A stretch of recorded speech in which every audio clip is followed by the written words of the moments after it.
Bueno, pues vamos entonces a la palabra. Vamos a ubicarnos en Mateo capítulo 5, por favor.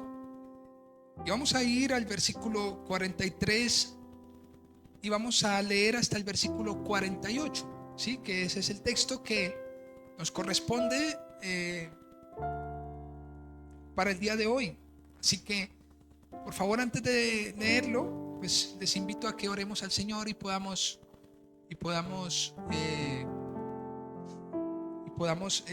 avanzar.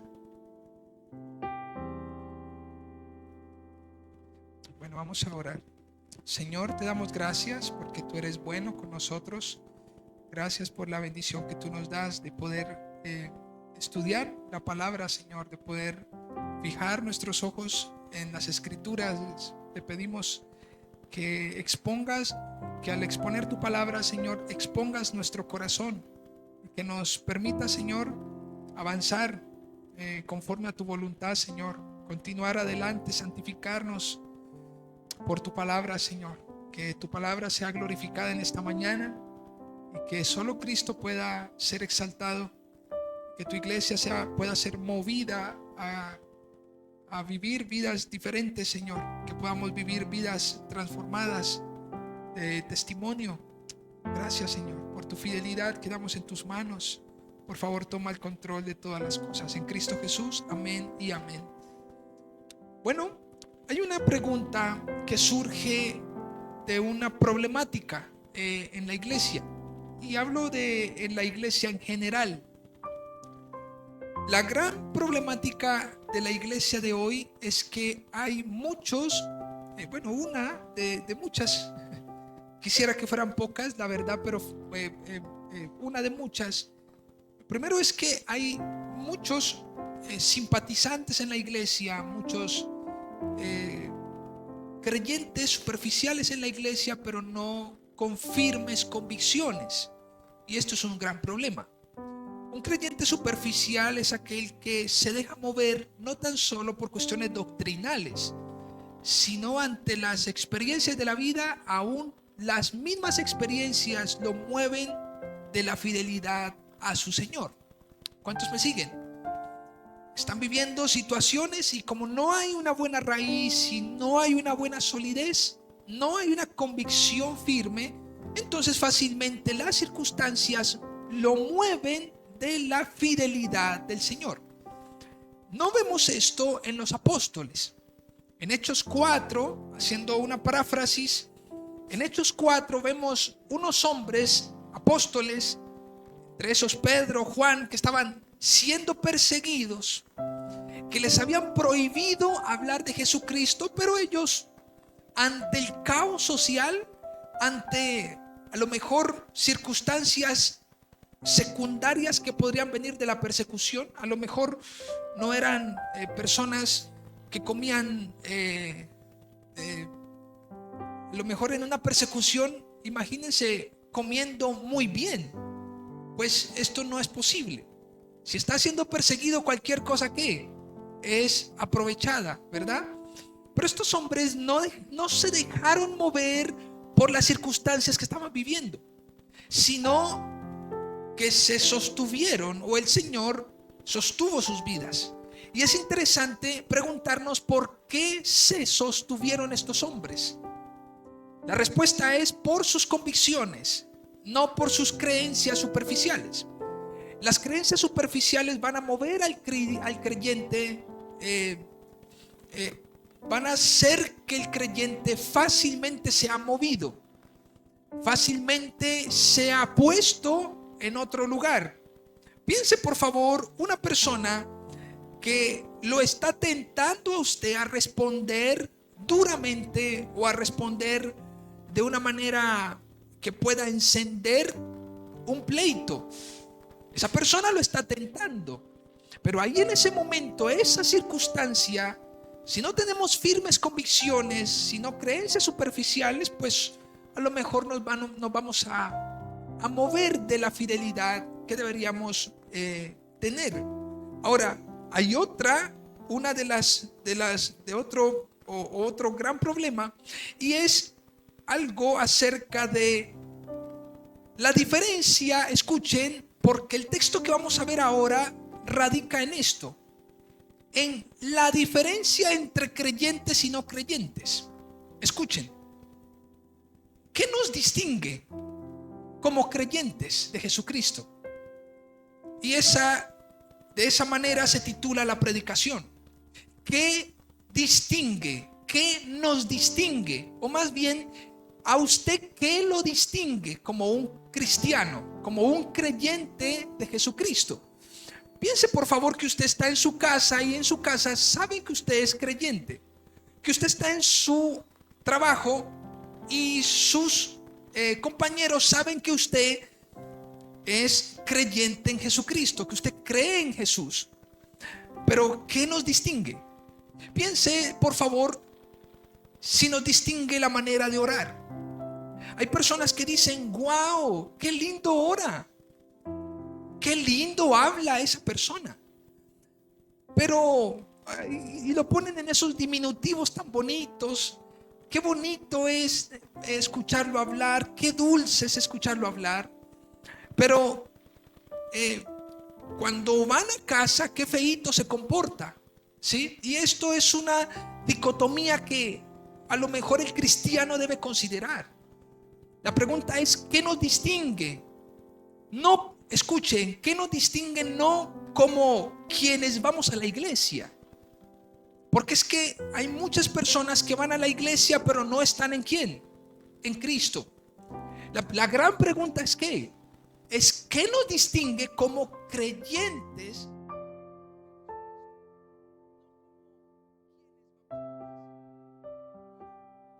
Esta es el gran desafío. La gran problemática es que no hay una gran diferencia entre los creyentes y los no creyentes. La gran problemática es esta. No hay una gran diferencia entre creyentes y los no creyentes. Y vamos a ver, porque el texto nos va a llevar a la manera como el creyente o el cristiano debería ¿qué? Comportarse. Nuevamente, ¿qué nos distingue? Yo quisiera que usted pensara en eso. Si usted cree en Jesucristo fielmente, si usted profesa la fe cristiana, ¿qué lo distingue a usted? ¿Sabe usted que hay una manera de vivir diferente a la del mundo? Y esa manera es la que todo cristiano debería poner en práctica en su vida, para salir de la media, salir de el comportamiento social.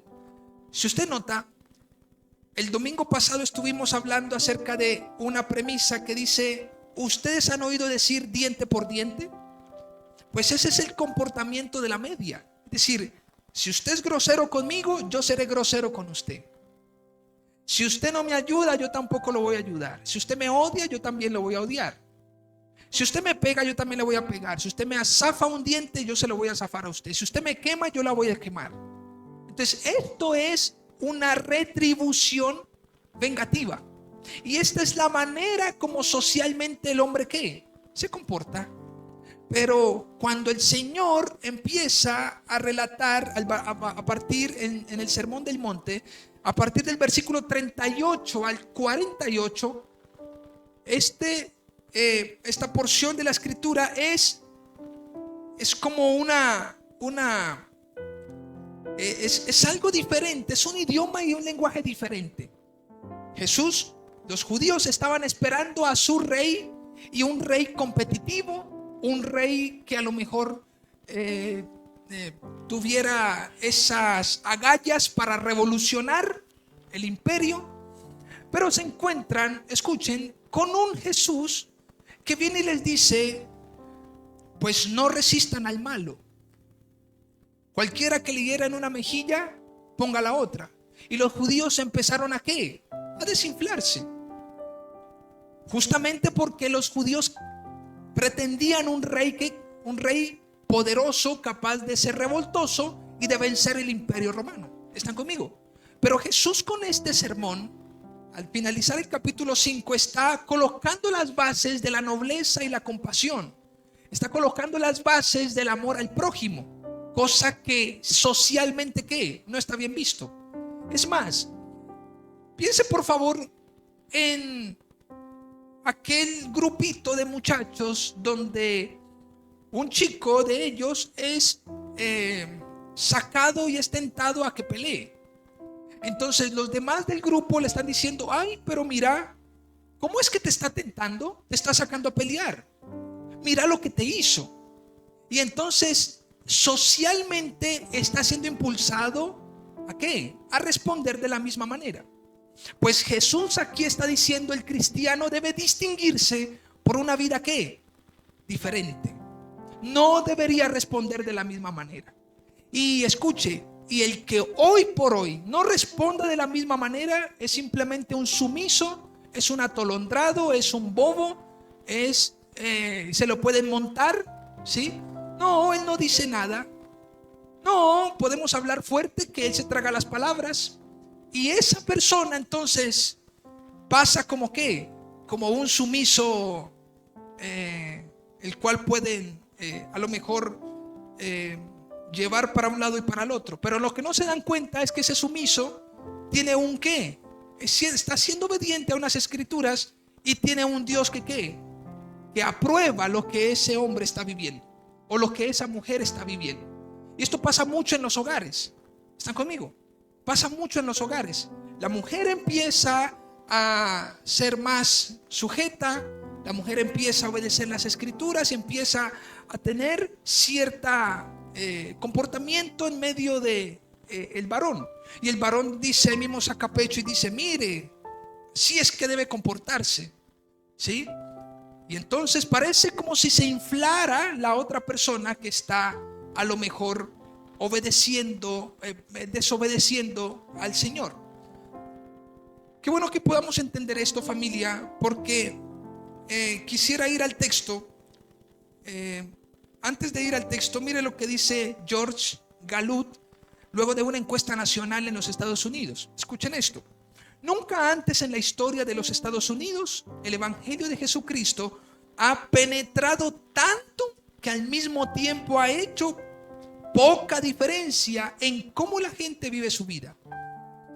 Entre otras cosas, el Evangelio hoy en día parece que es escuchado, pero parece que el Evangelio no ha hecho efecto en la vida de ¿qué? De las personas.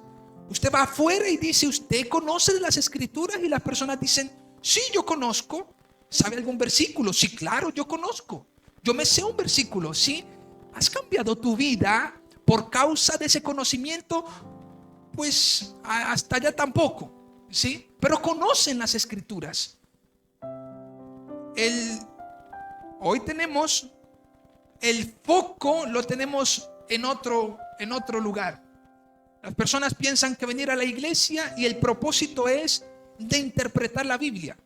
El propósito del cristiano no es de interpretar la Biblia. El propósito del cristiano no es orar. El propósito del cristiano no es ayunar. El propósito del cristiano ni siquiera debe ser leer la Biblia. El propósito del cristiano es orando, leyendo la Biblia, ayunando, vigilando, congregándome, cambiar la vida, ser perfeccionados a la imagen de Jesucristo. El gran propósito del Evangelio es cambiar y transformar ¿qué? Vidas. Que haya nuevos nacimientos, que haya nuevos comportamientos en medio del hogar. El hombre que está atendiendo a lo mejor la palabra del Señor y está escuchando, el propósito no es wow, qué bueno es predicar el Evangelio. El propósito no es predicar el Evangelio. El propósito, hay un propósito implícito en predicar el Evangelio, y es pues que se cambien las vidas. Transformación de vidas, eso está en Efesios capítulo 4 versículo 12, a fin de que todos, de que sean perfeccionados, de que los santos sean perfeccionados para la obra del ministerio. Así que, familia, quiero invitarlos para que vayan por favor a el versículo 43 de Mateo 5, y dice: oíste que fue dicho: amarás a tu prójimo y aborrecerás a tu enemigo. Pero yo os digo: amad a vuestros enemigos, bendecid a los que os maldicen, haced bien a los que os aborrecen y orad por los que os ultrajan y os persiguen. Tremendo. Para que seáis hijos de vuestro Padre que está en los cielos, que hace salir su sol sobre los malos, sobre malos y buenos, y que hace llover sobre los justos e injustos. Porque si amáis, escuchen, porque si ustedes aman a los que aman, ¿qué recompensa tendréis? ¿No hacen también lo mismo los publicanos? Y si saludáis a vuestros hermanos solamente, ¿qué hacéis de más? ¿No hacen también así los gentiles?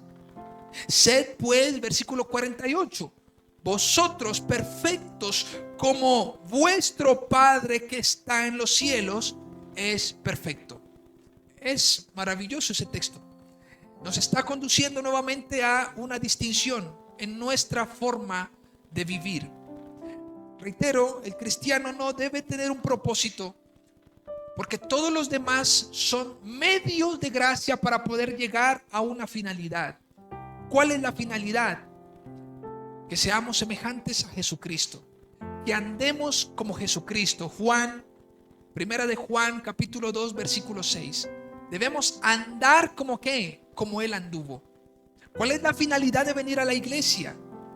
Algunos se atreven a venir a la iglesia simplemente para conocer las promesas que Dios tiene para su vida, pero de Cristo no quiero saber. Pues, querido hermano, quiero que entendamos que Cristo ha sido puesto no solamente para nuestra redención, sino para nuestra santificación.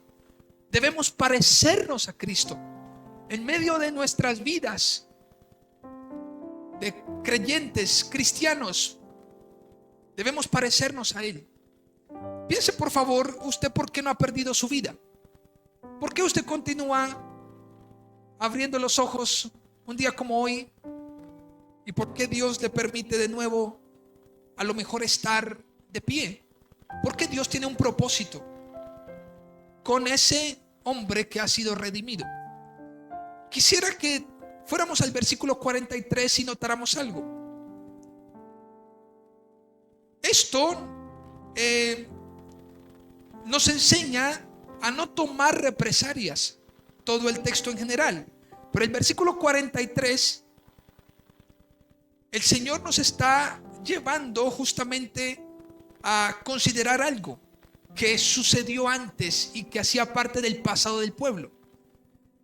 El pueblo había escuchado decir: amarás a quién, amarás a tu prójimo como a ti mismo. Entre otras cosas, amarás al que te hace bien, amarás a tu hermano, amarás al que puede contribuir para tu bienestar, amarás al que no te lastima. La pregunta sería: ¿y al que me lastima, con él qué hago? El que hiere mi corazón, ¿qué hago con él? El padre que a lo mejor desatendió en la crianza en medio de su ignorancia, el padre que fue violento, el esposo que fue violento, la mujer que fue infiel. Cuando la persona está al otro lado, dice: ¿y qué hago con esa persona que me hizo daño? Los hijos que fueron violentados, hasta violados por sus padres, ¿qué hago con esos padres? ¿Qué hago con ese abuelo? ¿Qué hago con ese tío? ¿Qué hago con esa persona que a lo mejor da todo para yo odiarla, para yo tomar represalias con él? ¿Qué hago con aquel que ha violentado a mi hijo? ¿Qué hago? Pues bueno, el Señor está diciendo que en la ley había una interpretación. De hecho, nos lleva a Levítico capítulo 19 del 11 al 18. Por favor, vayan a ese texto. Y dice: no hurtaréis y no engañaréis ni mentiréis el uno al otro. Y no juraréis falsamente por mi nombre, profanando así el nombre de tu Dios, yo Jehová. No oprimirás a tu prójimo, ni le robarás. No retendrás el salario del jornalero en tu casa hasta la mañana. No maldecirás al sordo, y delante del ciego no pondrás tropiezo, sino que tendrás temor de tu Dios, yo Jehová. No harás injusticia en el juicio, ni favoreciendo al pobre, ni complaciendo al grande. Con justicia juzgarás a tu prójimo. No andarás chismeando entre el pueblo. No atentarás contra la vida de tu prójimo. Yo, Jehová. No aborrecerás a tu hermano en tu corazón. Razonarás con tu prójimo. ¿Qué dice el versículo 17? ¿No qué? No aborrecerás a tu hermano en tu corazón. Razonarás con tu prójimo, como quien dice, llegarán a un acuerdo, se pondrán a cuentas, para que no participes de su pecado. No te vengarás, dice el versículo 18. No te vengarás ni guardarás rencor a los hijos de tu pueblo, sino amarás a tu prójimo como a ti mismo, dice Jehová. Es interesante este texto por una sencilla razón, porque hoy en día estamos en una sociedad la cual es muy selectiva, y la sociedad selectiva tiene que ver con una conducta de conveniencia y retribución. ¿Qué quiere decir eso? Así como se me trate y tal como me convenga, así mismo trato. Es algo como de acuerdo como usted me da, yo así le doy. ¿Qué tanto nos cuesta favorecer al que a lo mejor necesita? Amar a quien ha sido provechoso para mi vida resulta muy fácil, ¿no les parece? ¿Y usted por qué lo ama a él? No, porque él es tan lindo conmigo. Él es una flor conmigo. ¿Usted por qué la ama a ella? No, porque ella es muy buena conmigo, porque me sirve. Porque te sirve. Por eso la amas. Ojo con lo que estamos diciendo. Porque esa persona vive para servirme. Como si el evangelio fuera que ellos vivieran ¿para qué? Para servirme. El evangelio es que ellos viven para que yo les ¿qué? Yo les sirva. Es al revés. Y es interesante, familia, porque es muy fácil amar o hacer bien a aquel que nos hace bien. Es muy fácil saludar al que nos saluda. Pero cuando alguien nos voltea el rostro, nosotros decimos, pues, sí, se va a poner con esas, pues yo también. Entonces no lo voy a saludar. Entonces no le voy a dirigir la palabra como no la dirige hacia mí. Esto, familia, aquí no hay ninguna gracia. Eso lo dice el versículo 46 del texto que leímos. Pero nuevamente, hacer bien a alguien de quien he recibido lo bueno es fácil. Amar, orar, servir, dar, ofrecer, compartir, acompañar, soportar. Imagínense soportar a alguien que a usted lo ha soportado. Parece que se hace por una ¿qué? Por una retribución, ¿verdad? Entonces la persona dice, no, como él estuvo conmigo en las buenas y en las malas, yo como no voy a estar con él en las buenas y en las malas. Pero ¿qué tal que tengamos que soportar a ese que es insoportable y no merece que lo soportemos? ¿Lo haremos con la misma actitud? ¿Con la misma disposición? Uy, no, es que él me hizo mucho daño. ¿Sabes? En el amor del Señor y por el Espíritu de su gracia, nuestro corazón puede madurar al punto de amar a nuestros enemigos y de hacerles el bien y de servirles. Esto es maravilloso. A veces esto se da por los vínculos estrechos, pero esto no es lo que menciona el evangelio que debemos hacer. Jesús ha profundizado en el mandamiento y vemos que Él lo hace en miras a la santidad y al testimonio. Todo discípulo debe crecer en la gracia de amar al que no lo merece. ¿Cuántos me siguen? Todo discípulo de Jesucristo debe crecer tanto, capaz de amar al que no lo merece, de soportar al que no es fácil de soportar, ni se merece que sea soportado. Yo he escuchado personas que dicen, no, él fue muy malo conmigo, o fue muy mala conmigo, así que allá está enfermo, ni crea que lo voy a visitar. Pues el cristiano no debería tener estas actitudes. El cristiano debería perdonar, debería amar, debería dar por gracia lo que por gracia ¿qué? Ha recibido. Mateo 10:18, allí está. Mateo 10:18 dice el texto, 10:8, perdón. Sanad enfermos, limpiad leprosos, resucitad muertos, echad fuera demonios, de gracia recibisteis, da de gracia. Es un texto que el Señor se lo está dando a los 12 discípulos para que vayan y den por gracia lo que ellos previamente habían recibido por gracia. Pero nuevamente escuchen la expresión: amarás a tu prójimo y aborrecerás al enemigo. Pues parece que pensar en esto, a lo mejor la primera parte dirá: no, es que amarás a tu prójimo. No, bueno, pues ahí estamos bien. Pero aborrecerás a tu enemigo. Bueno, la ley nos está ¿qué? Aprobando esto. Pues queridos hermanos, cuando leemos, y quiero invitarlos a Deuteronomio capítulo 23, por favor. Deuteronomio capítulo 23. Y quiero que estemos atentos a esto, porque mire lo que dice el Señor acerca de los excluidos de la congregación. No entrará, versículo 1, escuchen, porque si el texto nos está diciendo, quiero que entendamos esto, si el texto nos está diciendo amarás a tu prójimo, el que lee esto en Levítico dice que, no, pues es que es fácil amar al prójimo. Parece que en la interpretación se interpretó de una manera conveniente, a conveniencia. Cuando dijeron, cuando empezaron a interpretar acerca de el aborrecimiento al enemigo, pues la idea no fue interpretada de una manera legítima, y lo vamos a ver en este texto. Escuchen esto, por favor, mire esto. Versículo 1, Deuteronomio 23. No entrará en la congregación de Jehová el que tenga magullado los testículos o amputado su miembro viril. O sea que el que estaba castrado no podía ¿qué? Entrar a congregarse en la asamblea de Israel. No podían en la asamblea que iba a adorar a su Dios. No podía estar alguien que estuviera castrado, sin un miembro viril o que sus testículos fueran amagullados.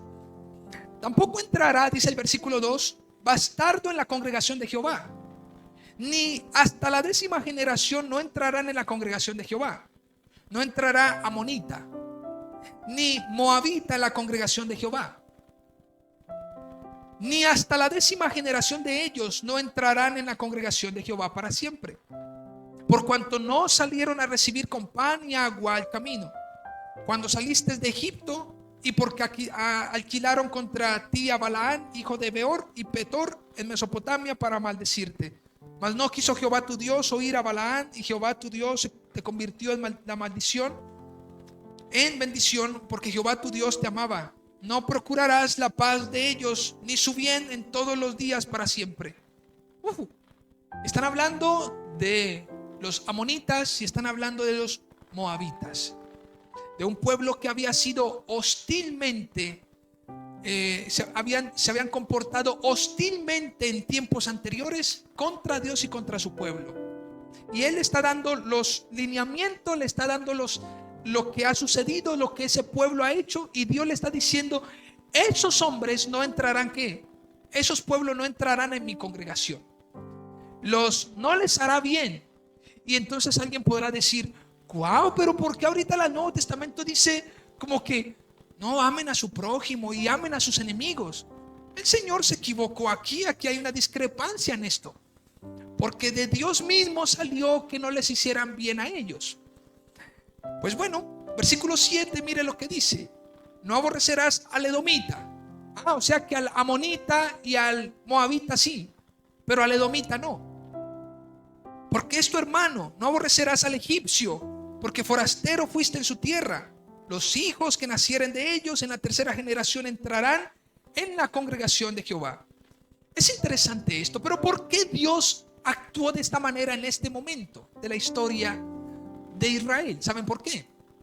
Porque Dios estaba cuidando justamente que el pueblo fuera permeado de idolatría y de matrimonios entre el pueblo de Israel y las mujeres de otro pueblo. Justamente vemos en la Biblia cómo personas, hombres, se llegaron a las mujeres de otro pueblo, incluyendo a un conocido como Salomón, y estas mujeres desviaron el corazón ¿de quién? No solamente de Salomón, sino del pueblo. Dios sabía por qué estaba haciendo tal prohibición. Ahora, es interesante porque más adelante en la historia hay una mujer. Su nombre es Ruth. ¿Y sabe Ruth de dónde era? Era una moabita. Lo que está diciendo entonces el texto de manera sistemática, cuando lo revisamos, es que el Señor estaba reprochando la conducta y el pecado de ese pueblo, y no pueden entrar en mi congregación.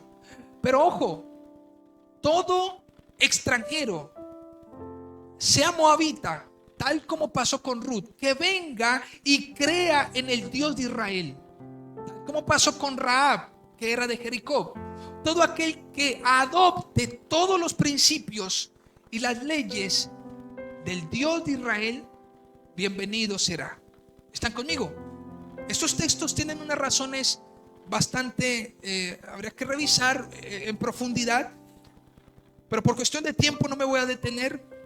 Pero ¿por qué les digo esto? Porque el texto en Mateo 5:43 está diciendo algo, y es: amen a su prójimo y aborrezcan a sus enemigos. Así que la misma ley estaba llevando al pueblo estaba colocando las bases, pero el pueblo en su interpretación pues empezó a ir en contra del prójimo y aplicar el diente por diente. Por favor, quisiera que nos ubicáramos ahora mismo en el versículo 44. Mire lo que dice: oísteis que fue dicho, bueno, pero yo os digo. Nuevamente el Señor Jesucristo está diciendo, pero yo les digo esto. Él está profundizando mucho más en el mandamiento. Es decir, ustedes escucharon esto, pero yo ahora les digo esto. Ustedes deben comportarse así. Amad a vuestros enemigos. Y esto, como número 1 de este versículo, quiero citar un precedente. Amar a sus enemigos. ¿Qué quiere decir eso? Involucra el corazón. Esto tiene que ver con el corazón. El amor debe ser fraterno y hasta sacrificial por aquellos enemigos. Pues vemos semejante ejemplo de vida en Jesucristo. ¿Cuántos me están siguiendo? Si usted nota, el texto no dice oren por sus enemigos. Tampoco dicen bendigan a sus enemigos. Tampoco dice hagan el bien a sus enemigos. Tampoco, tan solo dice amén. Y esa palabra amar es mucho más demandante y profunda que una oración por los enemigos. ¿Están conmigo? Así que, querida iglesia, debemos aprender algo. Y es que no es solamente orar por aquellos que nos hacen mal. Ay, Señor, tú sabes que, bueno, yo oro por él, pero pues no me cae bien, no lo tolero, no me relaciono, pero yo oro por él.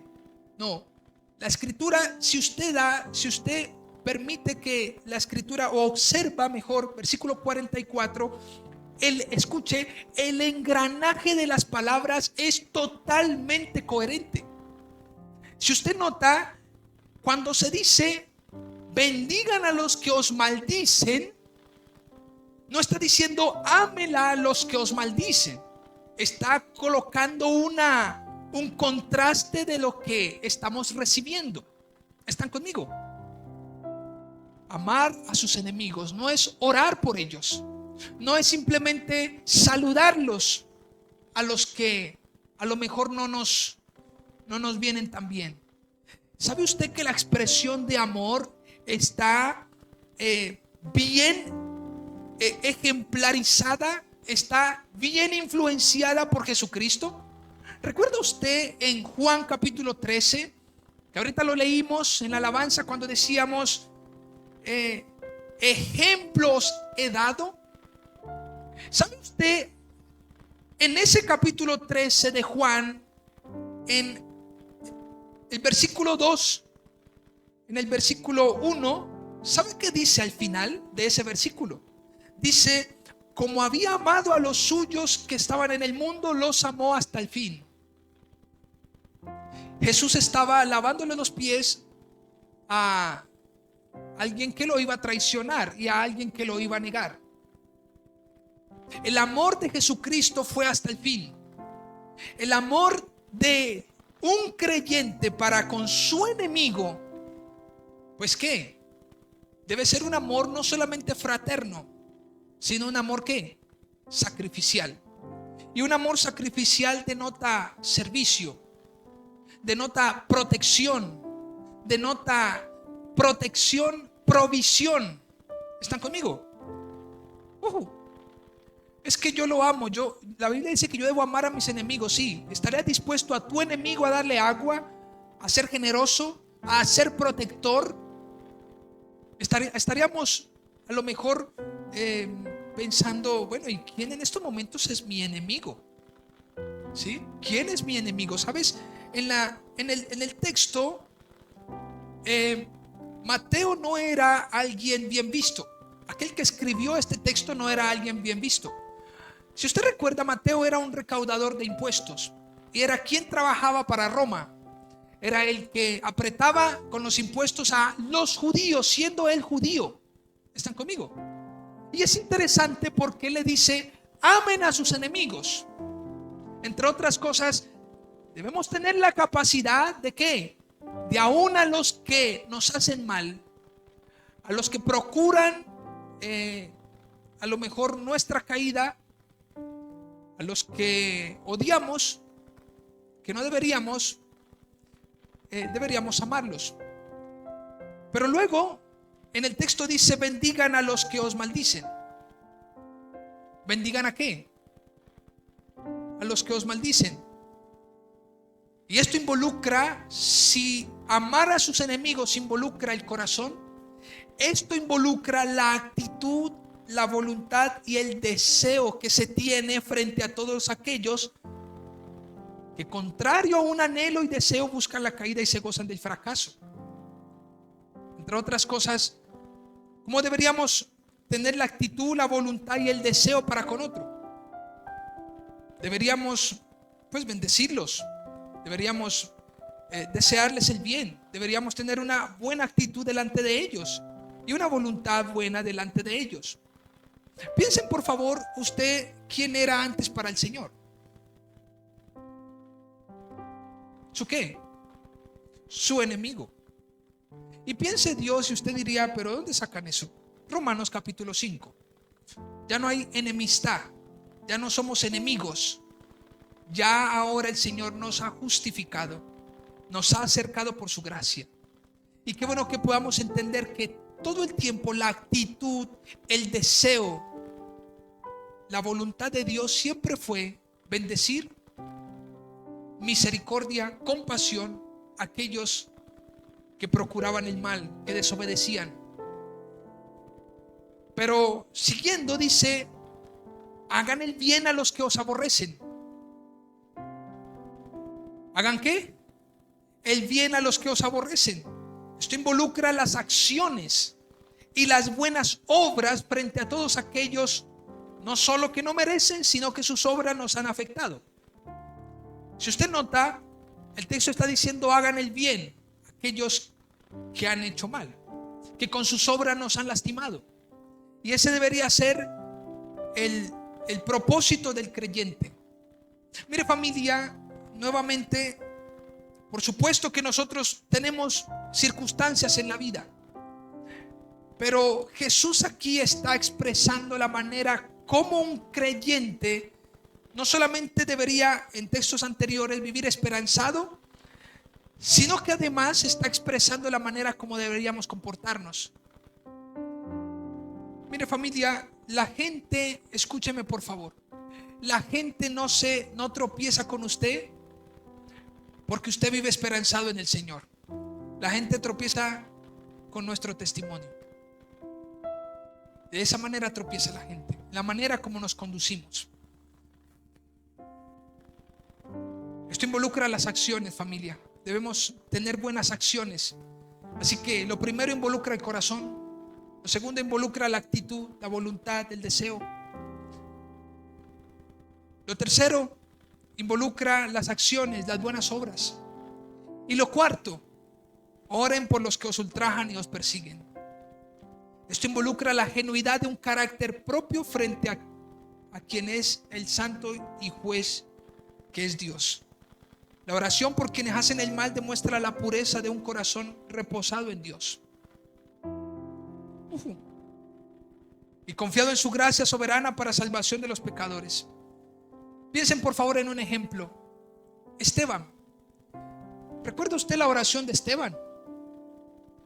Por quienes lo estaban ultrajando, lastimando, persiguiendo y matando. ¿Recuerda usted esa oración? Hechos capítulo 7. Al final, la oración de Esteban fue una oración sencilla y dijo: no les tengas en cuenta este pecado. No les tengas en cuenta este pecado. Pero lo estaban ultrajando, lo estaban matando, lo estaban apedreando. Pero este hombre desarrolló un carácter piadoso. Desarrolló un carácter piadoso capaz de orar por los que lo estaban persiguiendo. Si usted nota la actitud de David, David tenía y tuvo a Saúl para matarlo. ¿Recuerdan? Estuvo cerca en ese entonces del rey Saúl, pero David decidió no hacerlo, porque David entendió que era el ungido del Señor. Y si Dios lo había ungido a Saúl, él dijo: en mis manos no va a caer este rey, este hombre. No voy a ensuciar mis manos con la sangre de Saúl. Así que deberíamos no tener un carácter vengador. Deberíamos tener un carácter maduro, por el contrario, confiados en Dios y en su voluntad, frente al alcance que pueda tener el hombre para con un hijo de Dios. Escuchen, cuando nosotros leemos Primera de Pedro, la carta, esa carta de Primera de Pedro nos lleva al cristiano a conducir y a reposar en la soberanía del Señor. Cuando leemos Hechos capítulo 12, vemos a Pedro que Herodes lo estaba buscando para matarlo, pero Dios envió a su ángel para que lo libertara ¿de qué? De la cárcel.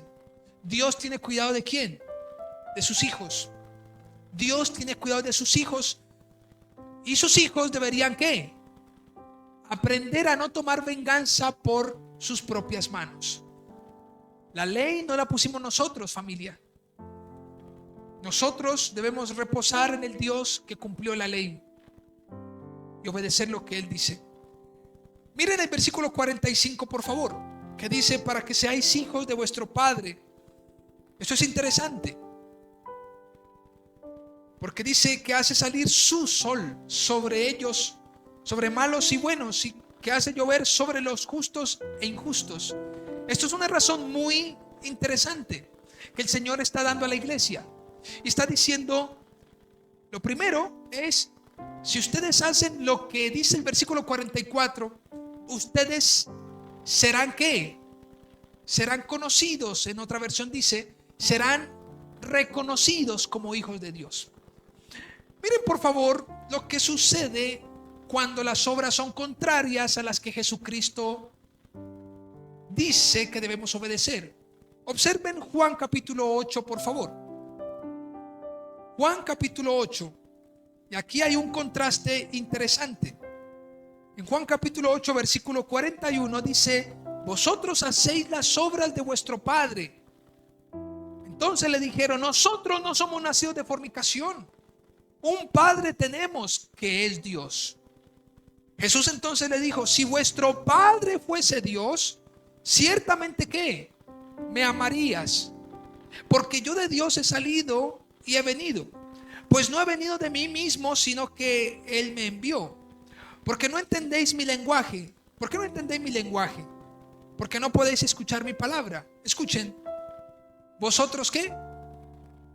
Sois de vuestro padre el diablo, y los deseos de vuestro padre queréis hacer. Él ha sido homicida desde el principio.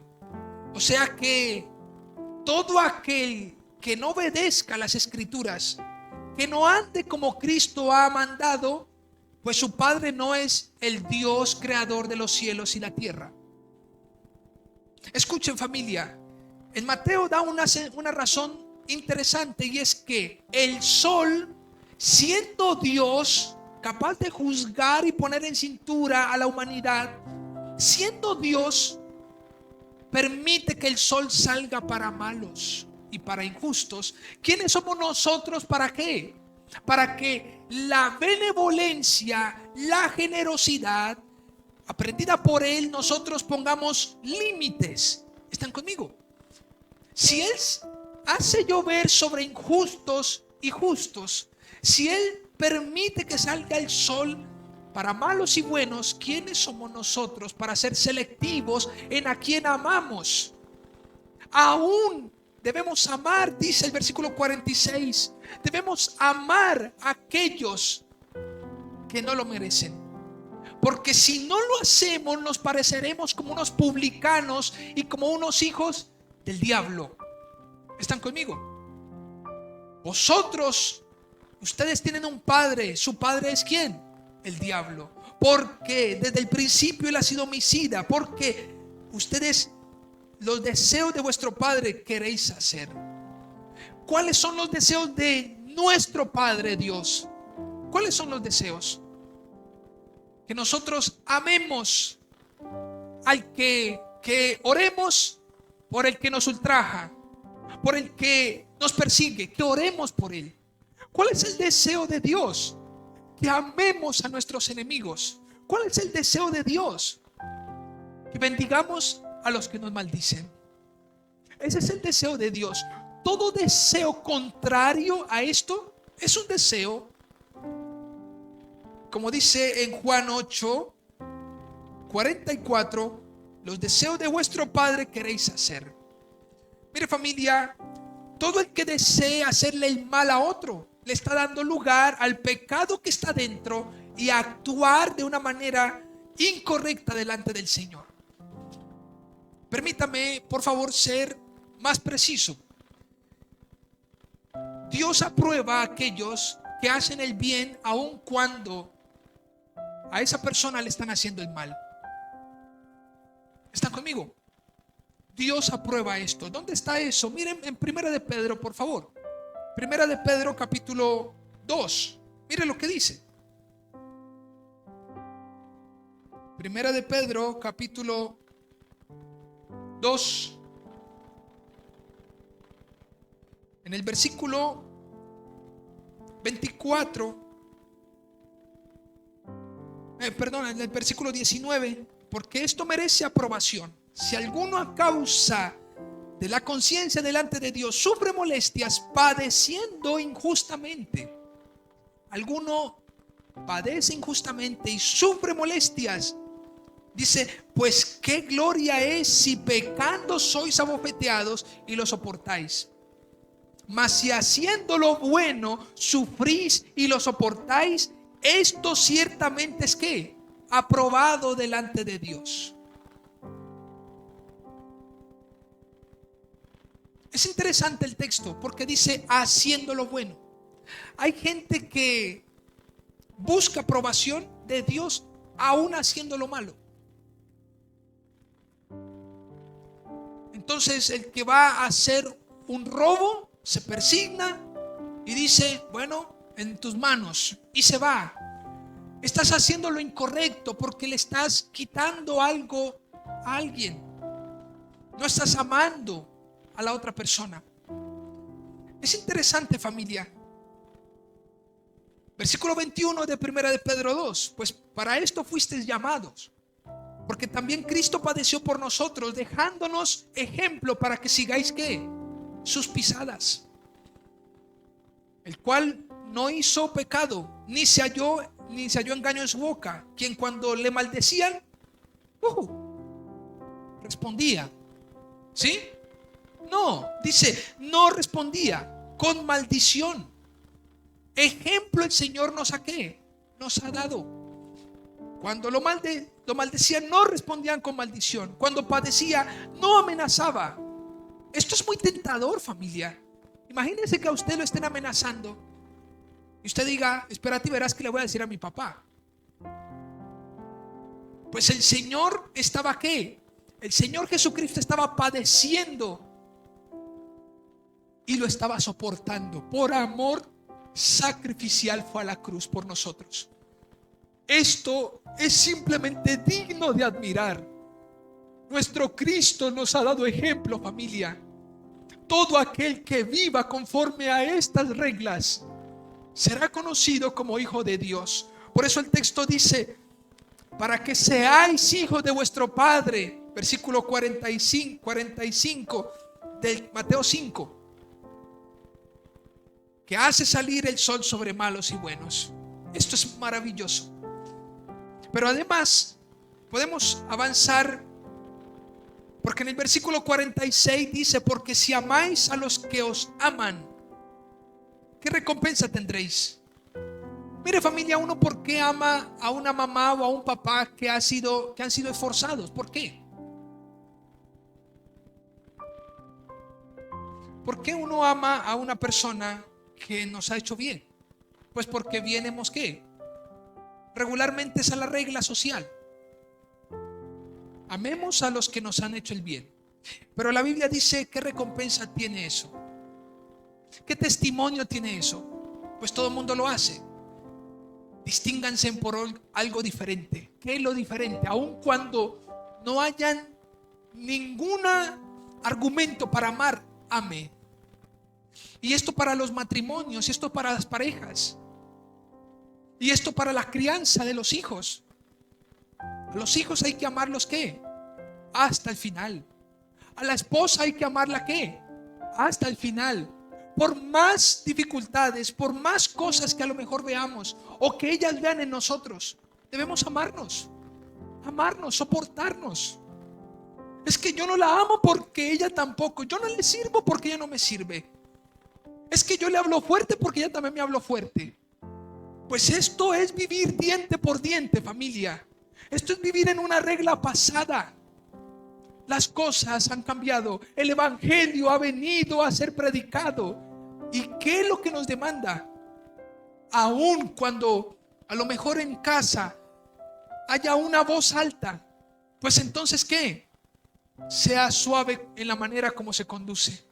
Soporte, de testimonio, ame, ore, haga bien, bendiga. Por eso se llama estos pasajes de todo el Sermón del Monte, por eso se le conoce como la constitución del reino. Jesús estaba predicando y era necesario que todas estas reglas y esta profundidad acerca de las demandas que en Cristo podemos tener y que solo en Él podemos alcanzar, porque esta es lo otro, y es que para vivir esto solamente podemos hacerlo ¿qué? Viviendo en Jesucristo. ¿Están conmigo? Pablo, si usted nota en 2 de Corintios, Pablo dice y hace una lista larga y dice, yo he sido abofeteado, he sido perseguido, he recibido azotes, me han sacado casi muerto. Pero usted no ve en la lista que dice, y de la misma manera yo hice con todos. Así que cuando me dieron, yo también les di. Ese hombre vivió de una manera piadosa justamente porque Cristo era su fuerza. Luego entendemos cuando él escribe en Filipenses 4:13, todo lo puedo en Cristo que me fortalece. Y todo es todo, soportar todo, familia, las tentaciones, las injurias, esos momentos de querer responder. Allí debemos ser dueños de ¿qué? De sí mismos. Es que tengo unas ganas de contestarle. Mandaron una nota de voz y usted dice, ¿que se ha creído? Le voy a contestar con el mismo tono. ¿Qué debemos hacer nosotros? Tenga calma y no responda de la misma manera. coja el teléfono y direccione hacia otro. Es decir, que Dios nos dé la sabiduría para poder direccionarnos de otra manera, pero no responder de la misma manera como nos están incitando a hacer. El que responda de la misma manera, pues no conoce al Señor. Y eso lo dice en Primera de Juan. El que no ama a su prójimo no ha conocido a su Dios.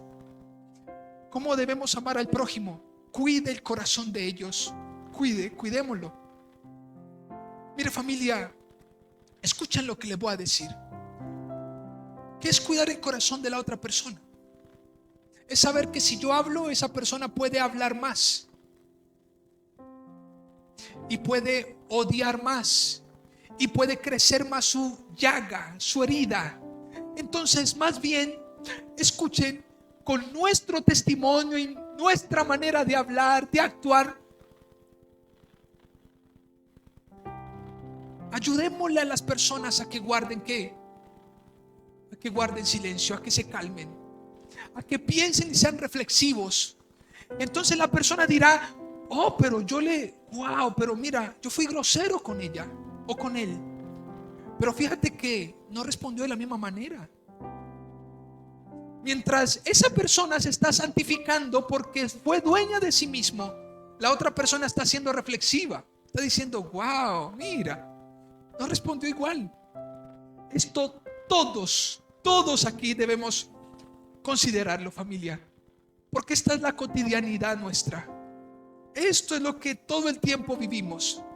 Los que tienen negocio, pues en cuestiones injustas, en reclamos, los que son siervos o los que servimos a alguien, los que estamos empleados, el jefe nos dice algo, pues hay jefes que son gritones, ¿no les parece?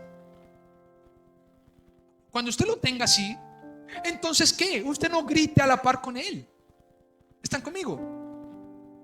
Pero hay personas que son empleadas que no hacen lo que tienen que hacer, sus responsabilidades.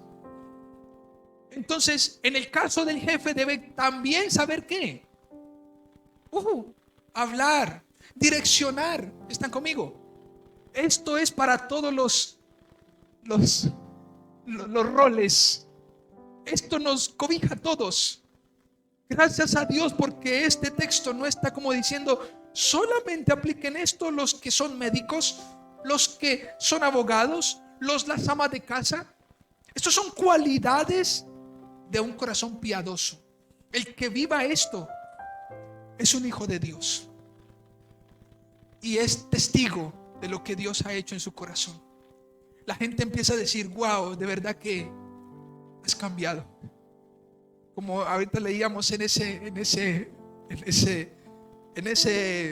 mensaje que decía: yo estoy viendo las enseñanzas clandestinamente, no se están dando cuenta, pero sí se dan cuenta de la manera como he cambiado. Y eso es lo que vale, familia. Eso es lo que vale. Más adelante dice, hay una pregunta: ¿no hacen también lo mismo los publicanos? Versículo 47: y si saludáis a vuestros hermanos solamente, ¿qué hacéis de más? ¿No hacen también así los gentiles? Yo me he encontrado gente de iglesia que dice: yo solamente le hablo y le dirijo la palabra a los míos, a los de mi llavero. Error. Debemos congregarnos, sí, pero no olvides el que está afuera. No lo olvides. El anciano que está afuera, no lo olvides. El orgulloso que está afuera, el que no merece nada, el ladrón, el que ultraja, el enemigo. Es interesante porque si leemos el versículo 44, la primera parte de cada frase nos corresponde a nosotros, pero la segunda parte de cada frase es algo que encontramos socialmente. ¿Están conmigo? Para nosotros es amar, pero ¿a amar a quiénes? a los enemigos. A los enemigos hay que darles testimonio. Y nosotros no podemos ser tropezadero para ninguna persona, por más enemigo y por más daño que nos haya hecho. ¿Cuántos me siguen? No es posible, familia. Doy gracias a Dios porque creo que hemos crecido. Si hemos crecido en esto, el propósito, ayer enseñaba esto allá en Popayán, les decía, el propósito de la predicación nunca debe ser llenar iglesias. El propósito de la predicación es que hayan vidas diferentes y cambiadas. Ese es el propósito. Y me gozo simplemente de pensar de que ustedes, muchos de ustedes, han cambiado muchas cosas, o que hemos cambiado muchas cosas, porque no somos perfectos, pero vamos santificándonos en el Señor para su gloria, para que Él sea conocido, para que otros vengan a Él. ¿No les parece? Para que otros vengan a Él. No seamos de tropiezo. Es feo cuando dicen, es que yo pensé que esa persona, por llevar la Biblia debajo del hombro, era cristiana, pero mira la forma como que comporta, mira cómo responde, mira cómo se deja impulsar. Las creencias superficiales nos permiten que haya movimientos telúricos en nuestras vidas, pero las convicciones nos afirman. Así que, familia, les animo para que podamos entender de que el Señor esto es lo que nos demanda. Quiero terminar porque el versículo 48 dice: sed pues vosotros perfectos, como vuestro Padre es que está en los cielos es perfecto. ¿Sabe?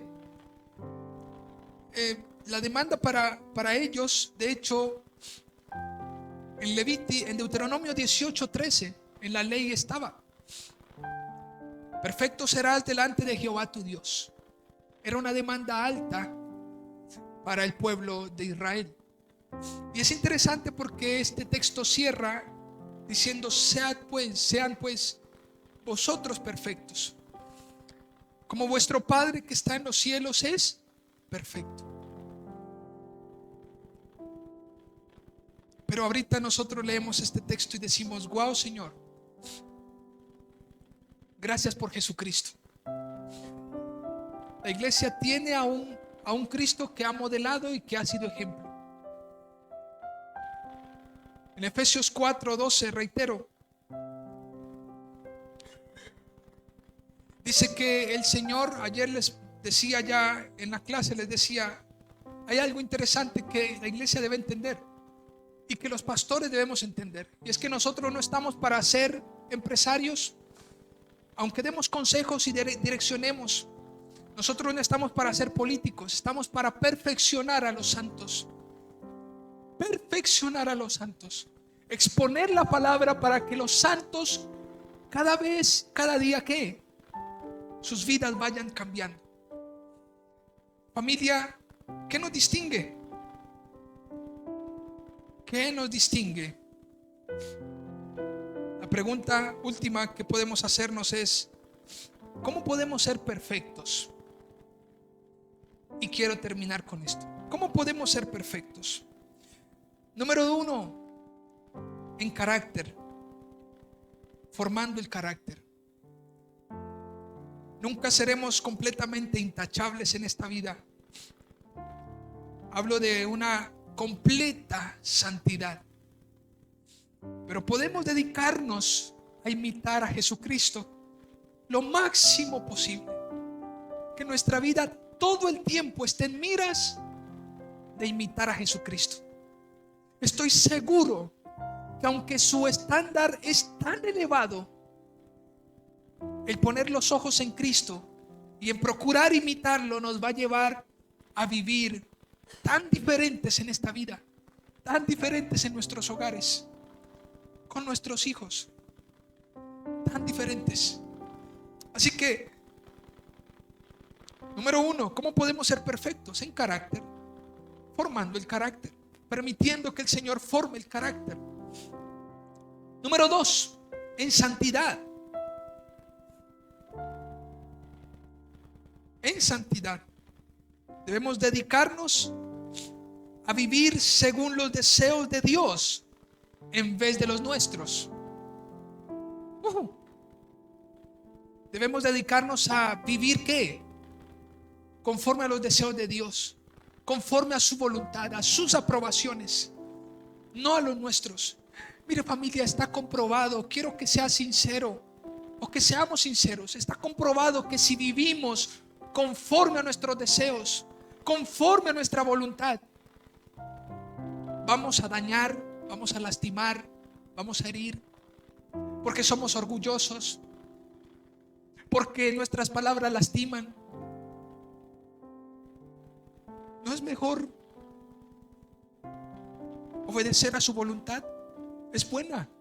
Dígale que está a su lado: esa voluntad es buena. Sus mandamientos no son gravosos. No son gravosos a nuestros hogares, a las esposas.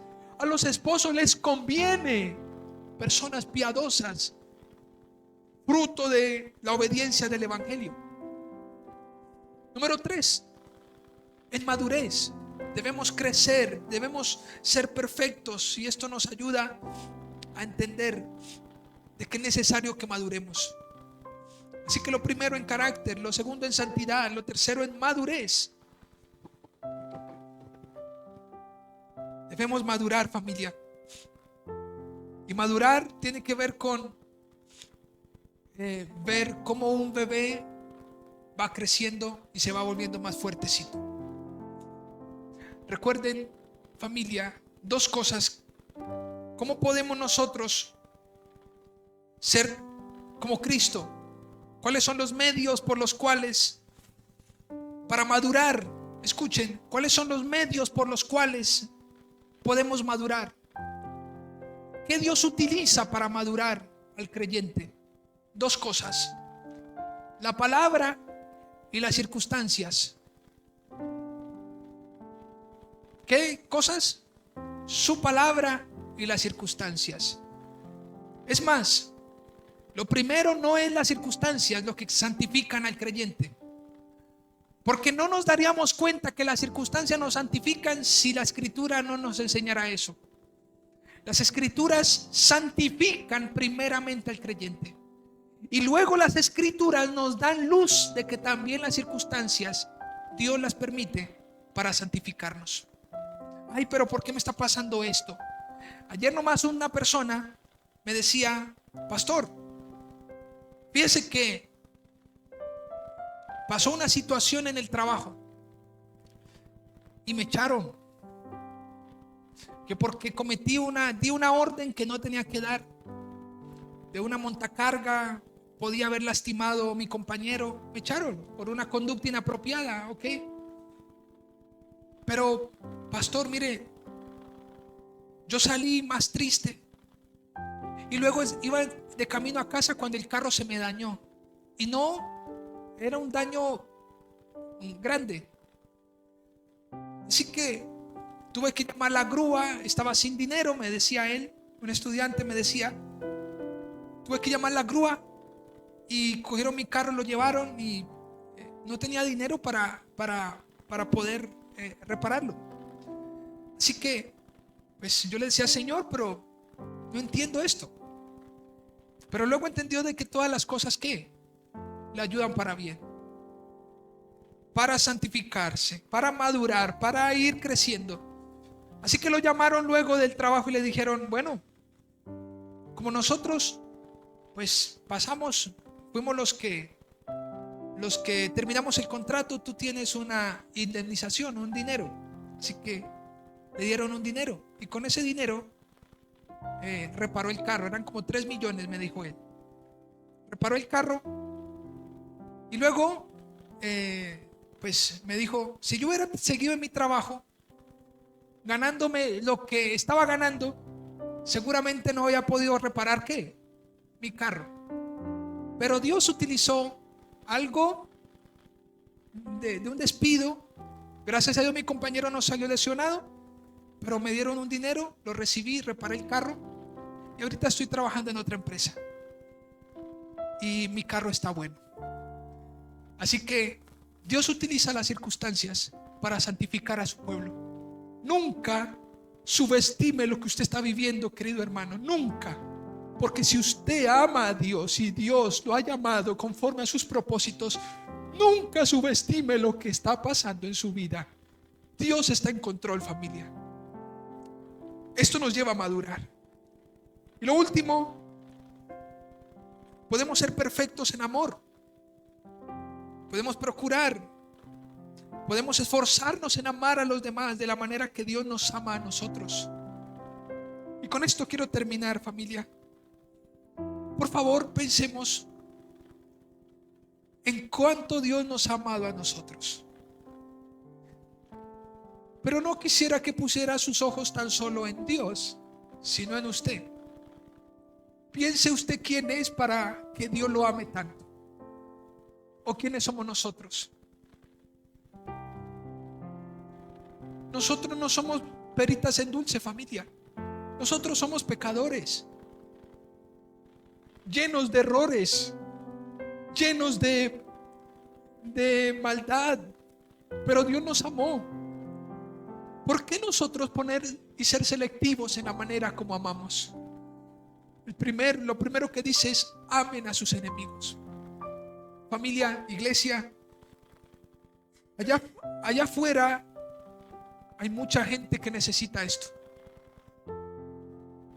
Hay gente que dice: yo no lo puedo creer. Yo he sido tan malo contigo, tan mal padre contigo, tan mal hijo contigo. ¿Tú por qué me amas? ¿Por qué continúas sirviéndome?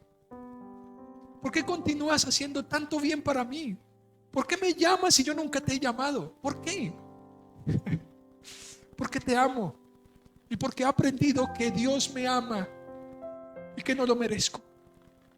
Y aunque tú hayas hecho muchas cosas que hayan lastimado mi corazón, pues aquí estoy para amarte, para respetarte. Esto debemos hacerlo los creyentes, y esta es la forma como debemos ¿qué? Distinguirnos. Póngase sobre sus pies, por favor, y vamos a orar al Señor. Nuestro Dios es bueno. Que el Señor nos ayude a no ser selectivos, familia.